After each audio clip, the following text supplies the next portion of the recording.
27 বছর পর দিল্লিতে মুখ্যমন্ত্রীর তখ্তে বিজেপি এবং বিজেপি শেষ পর্যন্ত মুখ্যমন্ত্রী পদের দাবিদার হিসেবে মহিলা মুখেই আস্থা রাখল।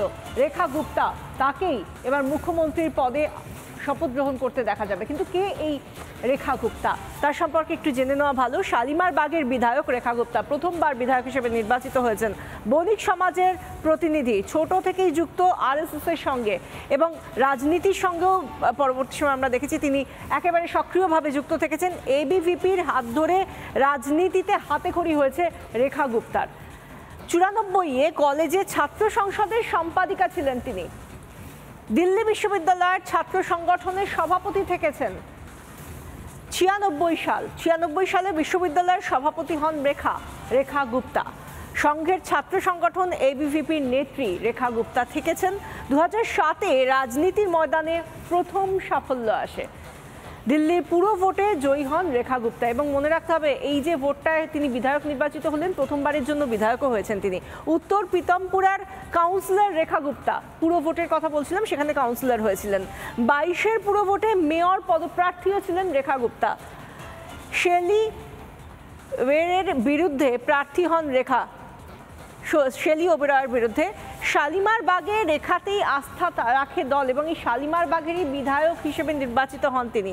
বেনিয়া সম্প্রদায়ের মুখেই ভরসা বিজেপির, বণিক সম্প্রদায়ের তিনি, এবং 28-এ স্পেয়ার পার্টস ব্যবসায়ীকে বিয়ে করেন। এহেন রেখা গুপ্তা তিনি, আমরা জানি যে আগামীকাল যখন বৃহস্পতিবার যখন শপথ গ্রহণ অনুষ্ঠান হবে, সেই সময় সাধারণ মানুষ থেকে সেলিব্রিটি তারা তো উপস্থিত থাকবেনই এবং এই গোটা শপথ গ্রহণের যে সাক্ষী থাকবে তা হলো রামলীলা ময়দান।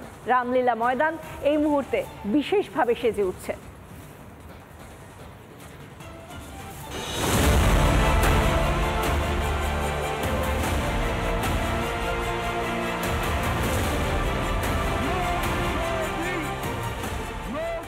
দিল্লি বিধানসভা ভোটে ব্যাপক সাফল্য, আম আদমি পার্টিকে পর্যদস্ত করে রাজনীতিতে গেরুয়া ঝড়।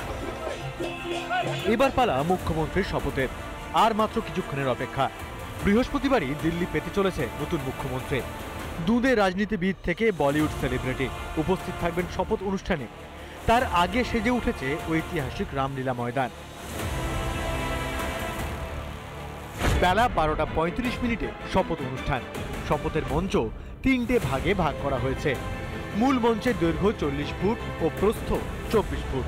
মঞ্চের দ্বিতীয় ভাগ দৈর্ঘ্যে 34 ফুট ও প্রস্থে 40 ফুট। মঞ্চে অতিথিদের জন্য 100 থেকে 150 আসন থাকবে। সাধারণের জন্য থাকছে 30,000 আসন।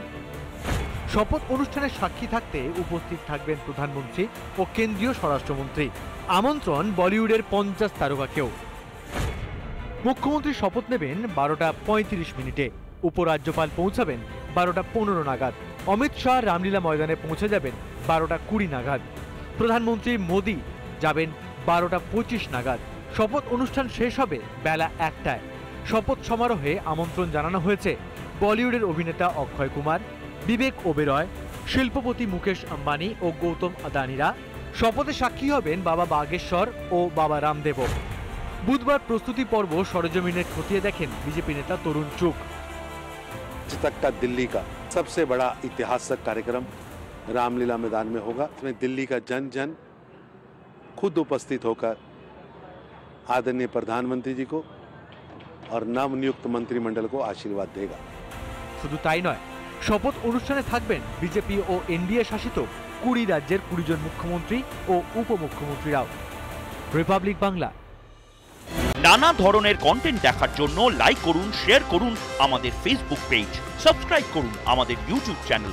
পাশাপাশি অন্যান্য ব্রেকিং নিউজের জন্য অবশ্যই চোখ রাখুন রিপাবলিক বাংলায়।